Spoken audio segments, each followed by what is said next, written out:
तुमच्यापैकी अनेक जण मला कमेंटमधून विचारतात किंवा अगदी भेटल्यावर सुद्धा विचारतात, की "तू गावी राहतेस का? किंवा तू गावीच का राहतेस? तुझं शिक्षण झालंय तर तू नोकरी वगैरे करत नाहीस का?" एखादी शिकली सवरलेली मुलगी शहरात न राहता गावी राहते, हे पचायला थोडं अवघड आहे ना? चला आज त्याचबद्दल बोलूया.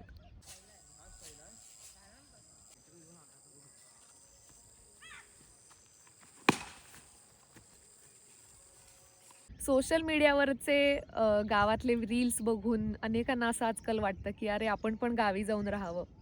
अचानक शहरातनं उठून 2 दिवस गावी राहिलं, की तुम्ही गावाकडचे होता का? तर नाही.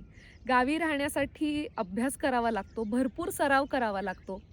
माझ्यासाठी ह्या अभ्यासाची सुरुवात कशी झाली ते सांगते. या अभ्यासाचा पहिला धडा म्हणजे आमचं जुनं घर.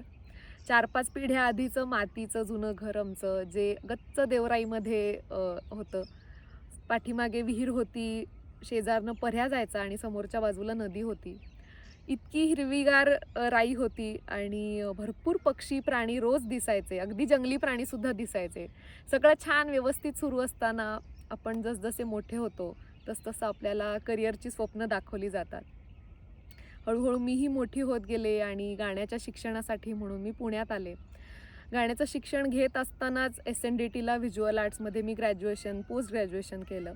पण जेव्हा-केव्हा सुट्टीला मी गावी जायचे, तर दरवेळेला मी नदीच्या इथे असेल किंवा देवराईमध्ये जाऊन चित्र करत बसायचे आणि तिन्ही ऋतूमध्ये देवराईचं सौंदर्य खूप वेगळं दिसतं. चित्राचा आणि गाण्याचा रियाज करत पुण्यात 7 वर्ष कशी निघून गेली कळलंच नाही. शिक्षण झाल्यानंतर मार्चमध्ये शिमग्यासाठी म्हणून आम्ही गावी गेलो आणि लॉकडाऊन लागलं. लॉकडाऊनमध्ये झालेल्या काही मोजक्या चांगल्या गोष्टींपैकी एक म्हणजे आम्ही गावी अडकलो. मी अगदी कळत्या वयात गावी आले. इथल्या जगण्याचा एक भाग झाले आणि लहानपणी जी मुळं तुटली होती, ती पुन्हा एकदा घट्ट रोवली गेली.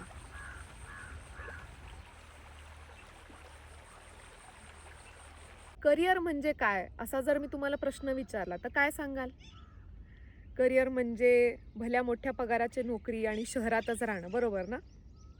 म्हणजे गावी राहणारा एखादा शेतकरी शहरात राहणाऱ्या माणसा इतकेच पैसे कमवत असला, तरी त्याला तेवढी प्रतिष्ठा नाही मिळत, जी शहरात राहणाऱ्या माणसाला मिळते. करिअर म्हणजे काय, की शहरात राहून आपण मोठ्या पगाराची नोकरी मिळवली आणि चकचकीत फ्लॅट आहे आपला, म्हणजे आपण काहीतरी अचीव्ह केलं आणि गावी राहणं हे अयशस्वी आहे, असा आपला गैरसमज आहे आणि मला तरी तो पटत नाही. आपली गावची जमीन सोडून जायचं माझं मन नाही होत. इथल्या स्वच्छ हवेमध्ये श्वास घेणं, ही पण आता माझ्यासाठी अचीव्हमेंट वाटते. आपल्या जमिनीमध्ये आपण स्वतःच्या हातांनी राबून कष्ट करून पिकवलेलं अन्न खाणं आणि त्यामुळं आपलं मानसिक आणि शारीरिक आरोग्यसुद्धा चांगलं राहतं. भल्या मोठ्या पगाराच्या नोकरीपेक्षा आपण आनंदी आणि खुश असणं हेच सगळ्यात महत्त्वाचं आहे ना, हीच तर अचीव्हमेंट आहे.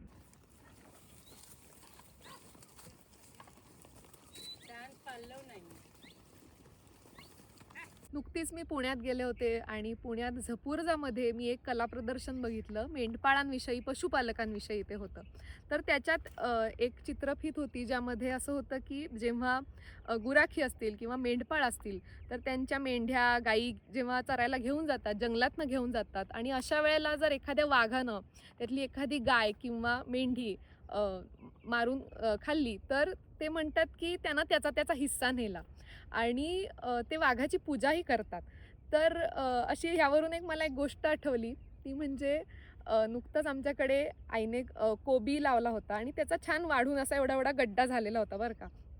तर आई म्हणली होती, "उद्या आपण काढू, छान भाजी वगैरे करू." फोटोही काढणार होतो आणि रात्रीत हे झालं. दुसऱ्या दिवशी सकाळी बघतो तर कोबीचा गड्डा गायब. फक्त खालची 2 पानं होती आणि आतला सगळा कोबीचा गड्डा गायब झालेला होता. आणि आम्ही सगळे विचार करायला लागलो, की कोणी खाल्ला असेल? चाळींदराने खाल्ला असेल का? किंवा सश्याने खाल्ला असेल? रानडुकरानं खाल्ला असेल का? कोणी खाल्ला काहीच समजलं नाही. तर आई म्हणली, की "जाऊ दे, त्याचं त्याने खाल्लं. आपण नवीन लावूयात." असं म्हणून आम्ही परत नवीन कोबीची रोपं लावली. तुम्ही पर्यटक म्हणून जेव्हा गावी येता, तेव्हा तुम्हाला 4 दिवस छानच वाटतं.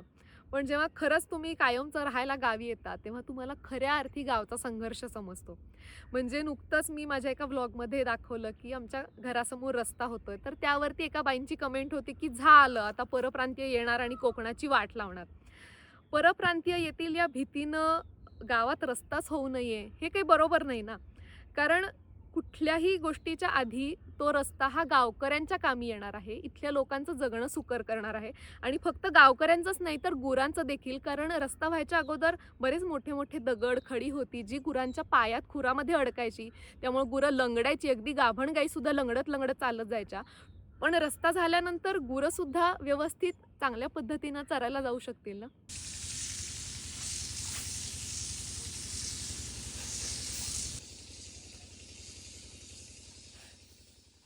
बऱ्याच वेळेला लोकांना असं वाटतं, की गावाने गावासारखं राहावं. म्हणजे तिथं छान निसर्ग असावा. सोयी-सुविधा नसल्या तरी चालतील. हा वाद गाव विरुद्ध शहर असा नाहीये, तर निसर्ग वाचवायची जबाबदारी ही फक्त गावाची किंवा गावकऱ्यांची नाहीये, तर शहराची आणि शहरात राहणाऱ्या प्रत्येकाची आहे.